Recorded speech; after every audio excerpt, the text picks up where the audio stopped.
Hi, I'm Syra, a 26-year-old healthcare virtual assistant. Sa work ko po kasi parang need po talaga ng long period of sitting hours with little to no physical activity po talaga. Pag nakaupo lang kasi parang gusto mo lang din kumain kasi stress ka din po sa work. So parang doon din po nag-start na nag-gain din po ako ng weight.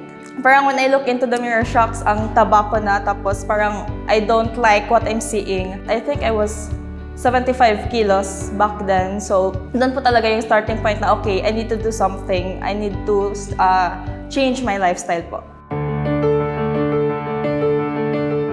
Actually, lumalabas na talaga siya sa feed ko, yung Lady Boss. Pero more on siya sa eyebrows, yung nakikita ko, tapos sa face. Tapos parang nagsuscroll din ako, tinitignan ko lang din yung post nila na may before and after na picture sa LB Slim. Tapos I was asking for parang slimming talaga, and the first service na in-offer nila is talaga yung LB Slim kasi it was very effective. Pinakita din po nila sa akin yung before and after ng pictures ng iba nilang clients.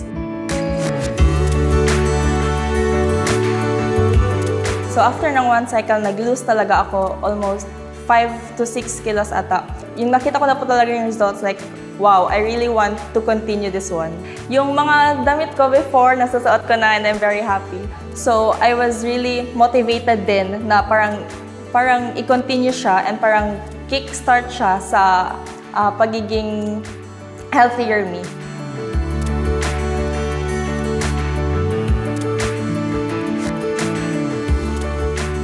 I'm Renan Abunjente, 28 years old, from Tagum City.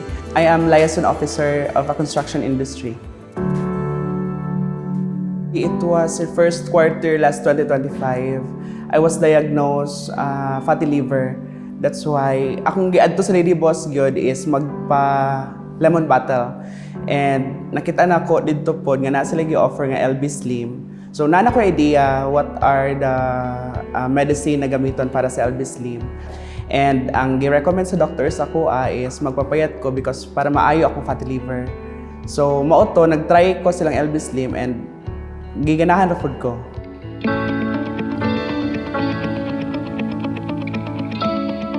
Why Lady Boss? Sa Lady Boss, iyang gi-explain sa ko what are the benefits or the pros and cons ani nga wala nabuhat sa uban. So mo to nag-Lady Boss ko. Kaya mas na-explain nila sa ko unsay benefits na makuha nako after the procedure. Pag moadto ko, I was like a VIP always.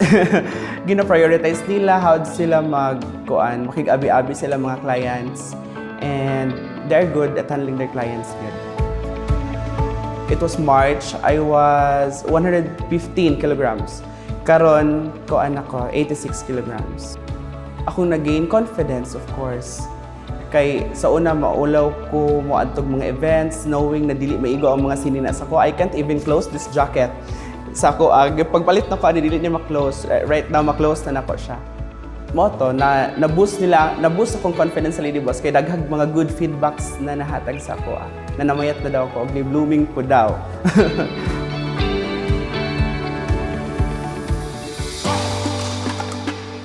For me, Beauty Beyond is knowing your identity and being confident always.